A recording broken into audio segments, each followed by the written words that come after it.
New Year resolutions.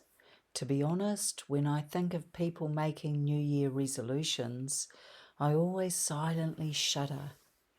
To my mind, if you wanted to do something, you would have already made it happen, and deciding to do it at a time of year when everyone is tired and recovering from Christmas seems unrealistic.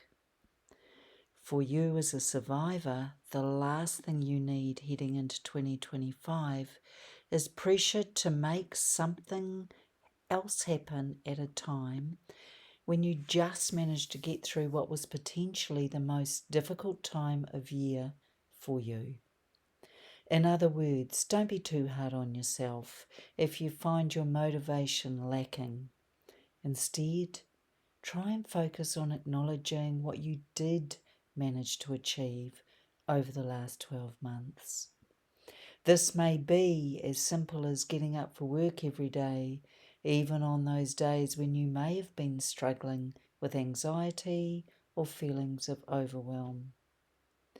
This is also a time when you may like to take stock and recognise where you are in terms of personal relationships and interactions that feel challenging.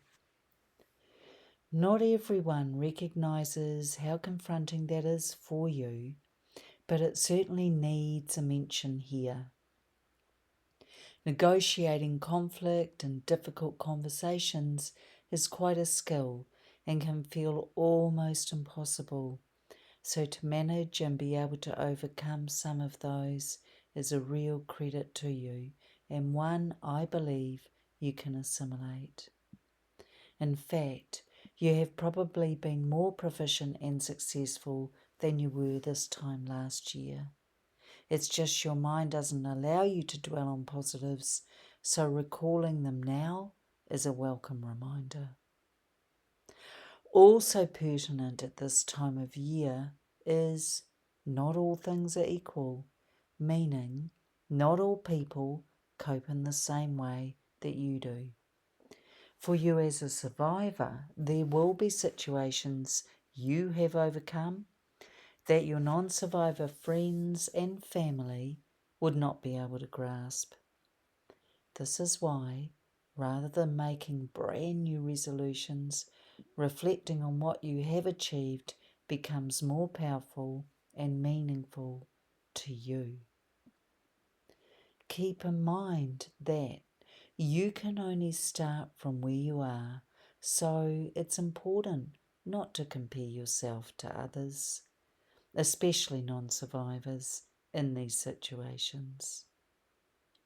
Their experiences are very different to yours, so for them to have full understanding and empathy of your situation is highly unlikely. This doesn't mean they don't care, rather they can only view it through their non-survivor lens. Throughout your past year, there will have been occasions where you felt fearful and triggered, and yet, somehow, you still managed to face into the situation and deal with it.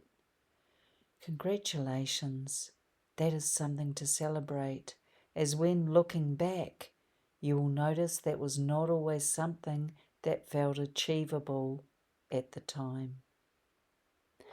Perhaps this year, you could turn what you have managed to achieve already into something you continue to grow and talk about.